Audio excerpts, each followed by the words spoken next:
Avant, je pensais que la solitude était dramatique. Une tempête, un vide, quelque chose d'impossible à ignorer. Mais la vraie solitude est silencieuse. Elle s'immisce, devient un bruit de fond, et on la remarque à peine. C'est le silence dans votre voiture, le siège vide au dîner, l'immobilité à vos côtés la nuit. Vous l'acceptez comme normal, une partie assourdie de l'âge adulte. Elle est là dans les pauses entre les messages, dans la décision de rester à la maison, dans la manière mécanique dont vous traversez votre journée. Je ne l'ai jamais nommée, jamais remise en question. J'ai juste porté ce vide silencieux, pensant qu'il n'appartenait qu'à moi. Je ne voyais pas ce que c'était.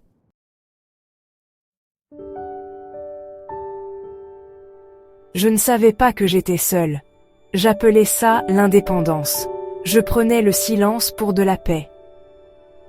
Ma vie était prévisible, structurée, et je pensais que cela signifiait que j'étais contente. Mais alors, quelque chose a changé. Une petite présence inattendue est entrée dans mon monde. Un chat est arrivé. Sans tambour ni trompette, juste une arrivée tranquille. Son silence était différent. Observateur, curieux, pas vide. Soudain, le calme de ma maison fut rempli du son d'un pas doux, d'un ronronnement léger. La solitude que j'avais acceptée fut remplacée par une nouvelle immobilité partagée. Il a apporté le son de la vie qui me manquait sans le savoir.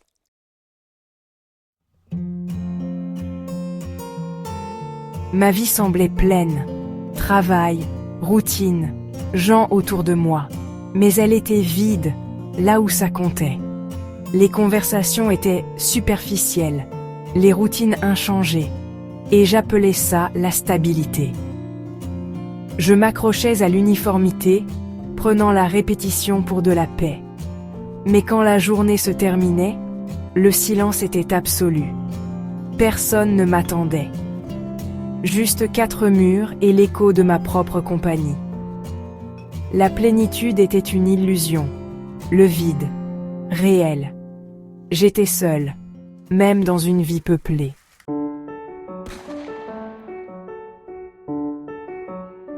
Les jours se confondaient. Réveil, travail, repas, sommeil. Chacun une copie du précédent. Je me disais que c'était l'âge adulte, que l'indépendance signifiait la solitude. J'ai cru à cette histoire si longtemps que j'ai cessé de la remettre en question. Mais au fond de moi, je sentais une douleur creuse, une envie de quelque chose que je ne pouvais nommer. Je cherchais des réponses dans les loisirs, le travail, les choses que je pouvais acheter. Mais ce qui manquait n'était pas une chose, c'était un qui. Je ne l'avais pas encore rencontré. J'attendais une connexion dont je ne savais pas que j'avais besoin.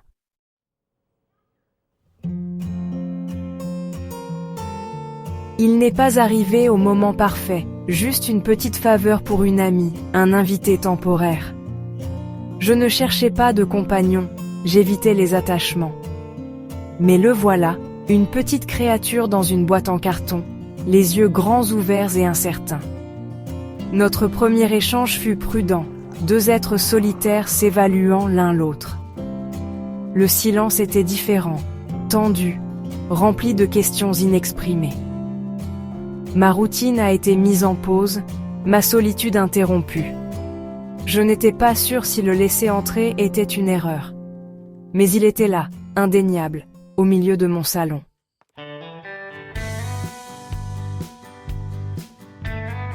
Il était si petit, se déplaçant à pas prudents, silencieux. Il explorait mon appartement avec précaution, restant dans l'ombre, ne s'installant jamais complètement. Il semblait savoir qu'il était un invité, essayant de ne pas être un fardeau. En le regardant, je doutais de moi-même. Pourrais-je prendre soin de lui alors que je me débrouillais à peine ? Son hésitation reflétait mes propres peurs. Je me répétais, Ce n'est qu'un chat, essayant de garder mes distances. Je n'avais aucune idée à quel point je me trompais, ou à quel point cette petite créature allait tout changer.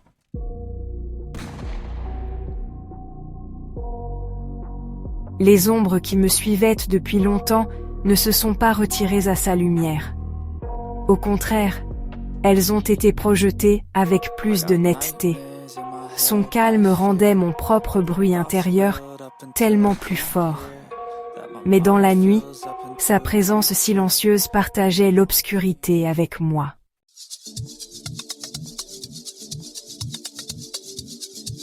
Quand je m'asseyais par terre, submergé par une vague silencieuse de tristesse, il s'approchait lentement. Il n'y avait plus d'hésitation dans son approche, plus de peur.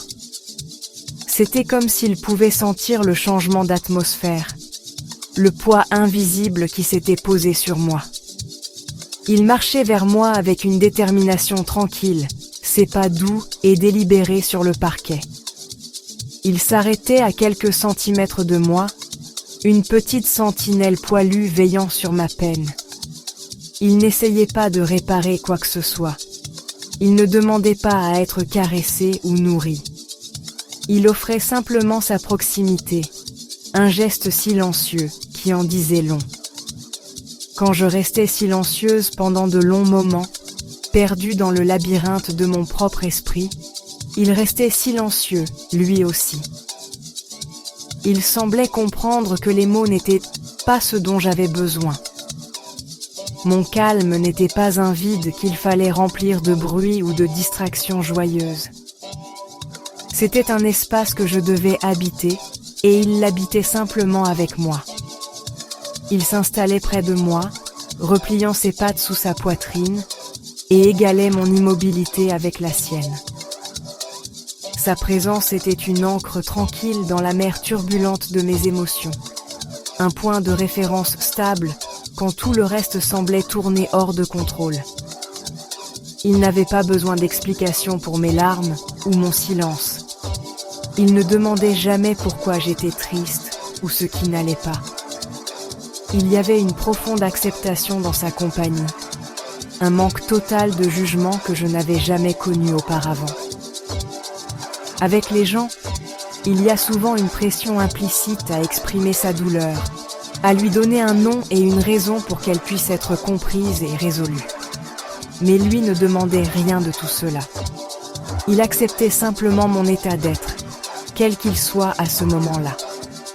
Il restait juste là, un témoin silencieux de ma lutte, offrant une forme de réconfort pur et inconditionnel. Et dans sa présence simple et inébranlable, j'ai appris une vérité profonde. Parfois, le simple fait d'être là est bien plus puissant que n'importe quel conseil ou mot d'encouragement bien intentionné. Sa compagnie silencieuse n'était pas une solution à mes problèmes, mais c'était un baume pour la solitude qui les amplifiait. Il m'apprenait que je n'avais pas à traverser les moments les plus difficiles toute seule. Sa présence constante et tranquille était un rappel constant que je n'étais pas invisible. Il me voyait, même quand j'avais l'impression de m'évanouir, et il choisissait de rester près.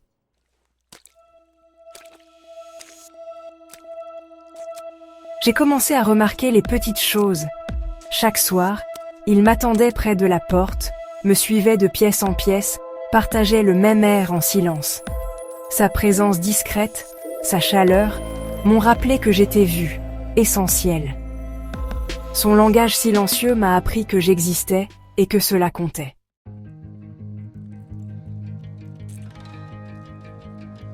Ce nouveau sentiment d'être nécessaire a donné à mes journées un nouveau but. J'avais une raison de me lever, même les jours difficiles. Les matins étaient lents pour nous. Le soir, rentrer à la maison n'était plus synonyme de solitude. Quelqu'un m'attendait derrière la porte, heureux de me voir. Prendre soin de lui m'a appris à prendre soin de moi. C'est ainsi qu'il m'a sauvée.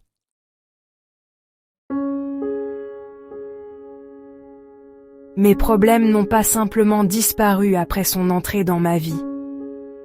Les anxiétés qui avaient mis des années à s'installer ne se sont pas effondrées du jour au lendemain, et la tristesse sous-jacente n'a pas disparu au son de son ronronnement.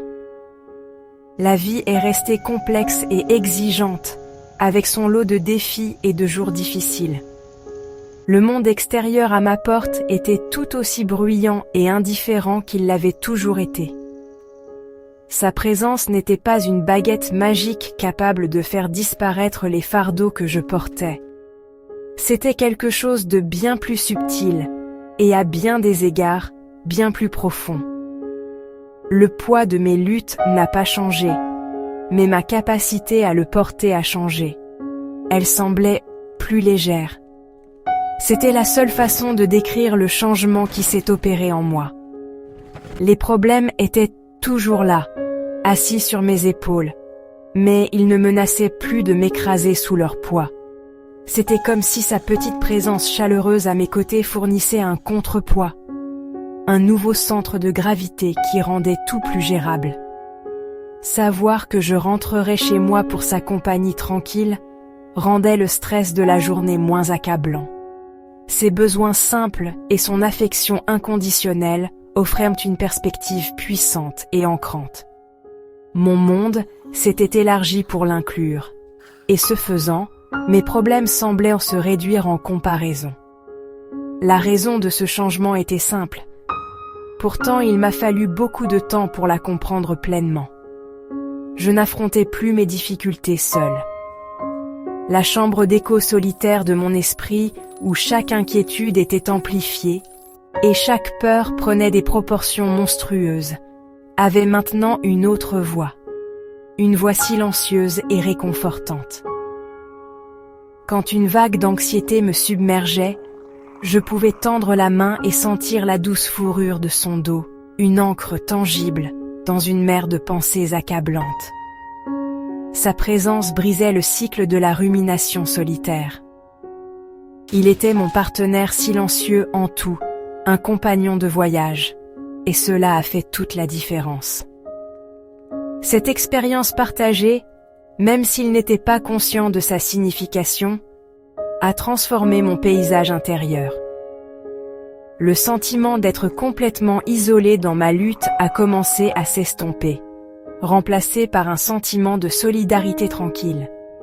C'était nous deux contre le monde, ou du moins, contre les démons intérieurs qui me tourmentaient.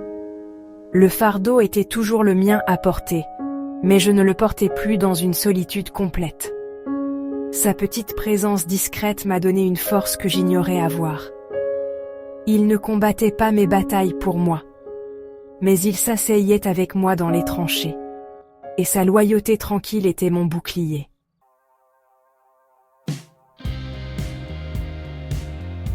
La joie, longtemps absente, est revenue discrètement dans ma vie. Pas lors de grands événements, mais dans les moments simples. Un regard, un ronronnement, une soirée tranquille avec mon chat. Ces instants ordinaires sont devenus précieux, me rappelant que la joie se cache dans la tendresse du quotidien.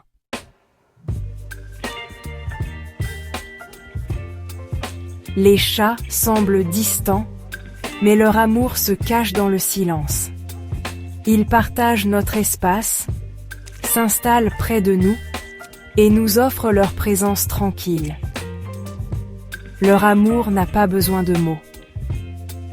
Ils nous rappellent que la connexion la plus profonde se trouve parfois dans le silence partagé. Ce lien silencieux, c'est lui qui nous sauve.